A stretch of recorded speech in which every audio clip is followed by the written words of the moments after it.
Cordial saludo, mi nombre es Jimena Fajardo Martínez. Voy a presentarles el video tutorial del profesor investigador para la asignatura de Investigación Educativa del doctorado en Educación. Inicialmente debemos partir de los antecedentes históricos de la ciencia y su relevancia en la investigación.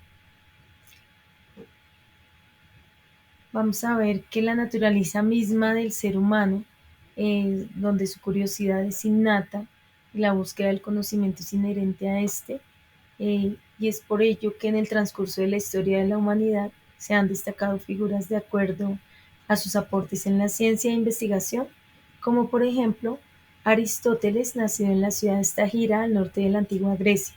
Es considerado junto a Platón el padre de la filosofía occidental. Sus ideas han ejercido una enorme influencia sobre la historia intelectual del Occidente por más de 2 milenios.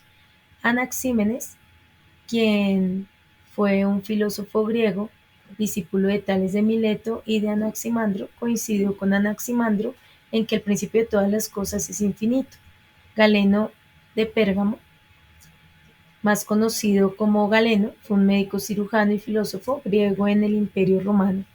Está también Galileo Galilei, quien fue un astrónomo, ingeniero, filósofo, matemático y físico italiano. Y está luego Leonardo da Vinci, quien va a estar o va a ser, digamos, un eminente hombre del Renacimiento, un polímata florentino del Renacimiento italiano.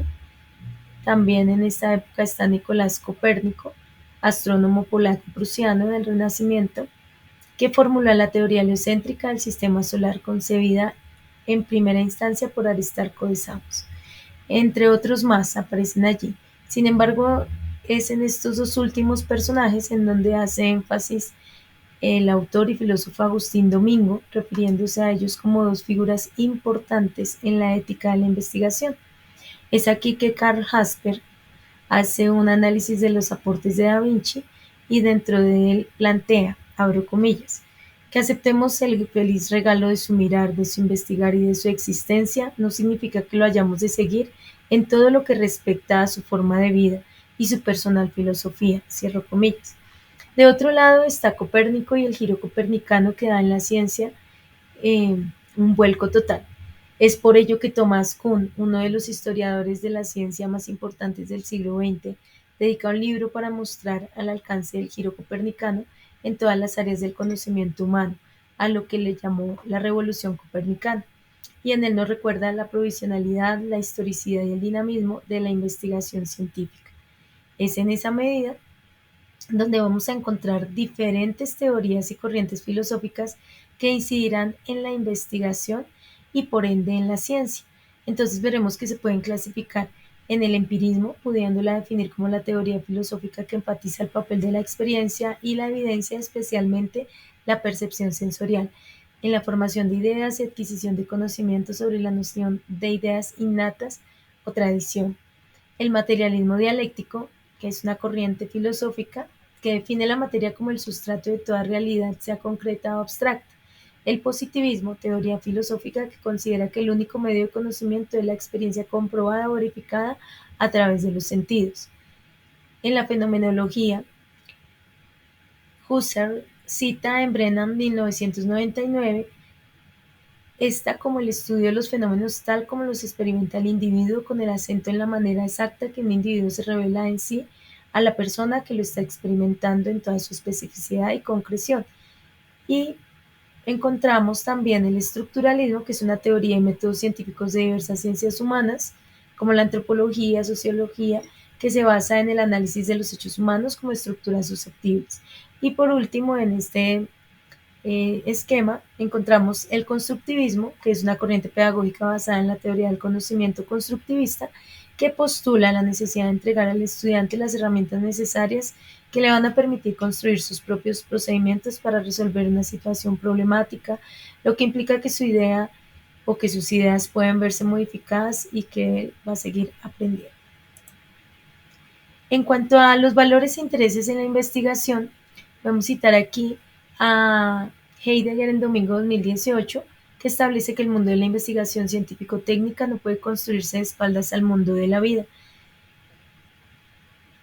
En esa medida, vamos a ver que debe ir de la mano el aspecto humano o socioemocional a lo que respecta a los valores de la investigación, y estos son la transparencia, por ejemplo, en la que se desarrolle o se ejecute un proyecto, el trabajo responsable, solidario y objetivo, y de otro lado podemos resaltar los intereses de la investigación.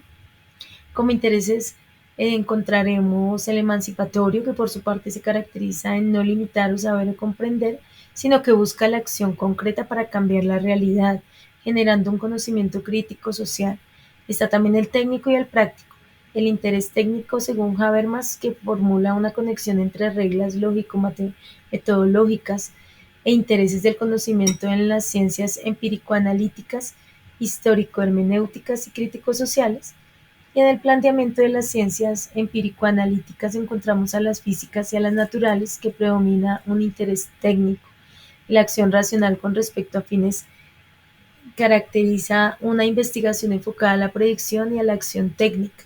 Y por último, el interés práctico, que no solamente determina un objeto, sino que reflexiona acerca de su alcanzabilidad y factibilidad, sobre actuar con los demás y codeterminar los asuntos comunes. Asimismo, debemos mencionar el concepto de paradigma epistemológico de la educación y su clasificación en este orden de ideas. Se puede recordar la definición dada por Kuhn en 1962, quien menciona que el paradigma es un conjunto de suposiciones que mantienen una interacción respecto a la interpretación del mundo. De esta misma forma lo plantea Gil, León y Morales, dando el término de modelo o patrón, es decir, como lo diría Flores en 2004, este obedece a las creencias sobre la realidad, la visión del mundo y la relación del individuo en el mundo que ocupa, evaluando sus posturas en el entorno.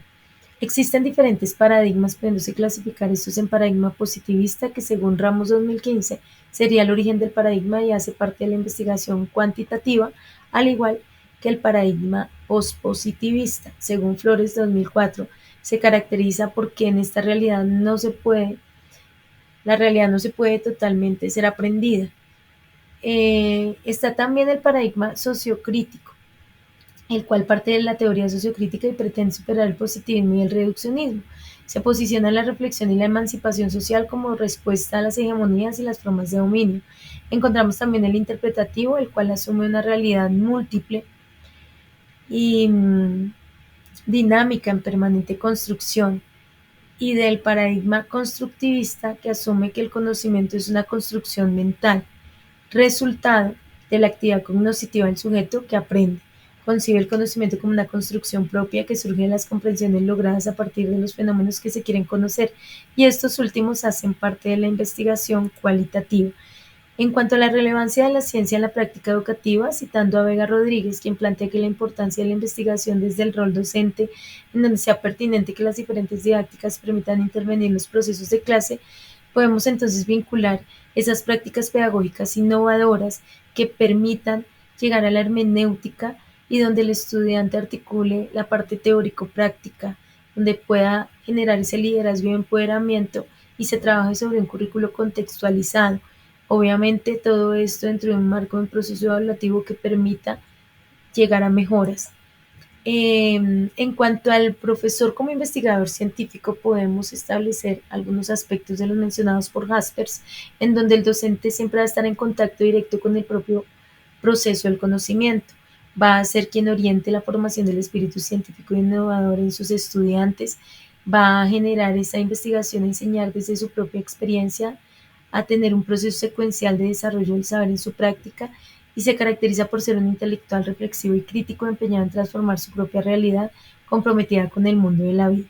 Además, según lo plantea el Grupo de Investigación Pedagógica en 1998, es el docente quien debe propiciar esas estrategias que favorezcan en el estudiante el paso entre el uso del lenguaje del conocimiento común y la apropiación del lenguaje científico.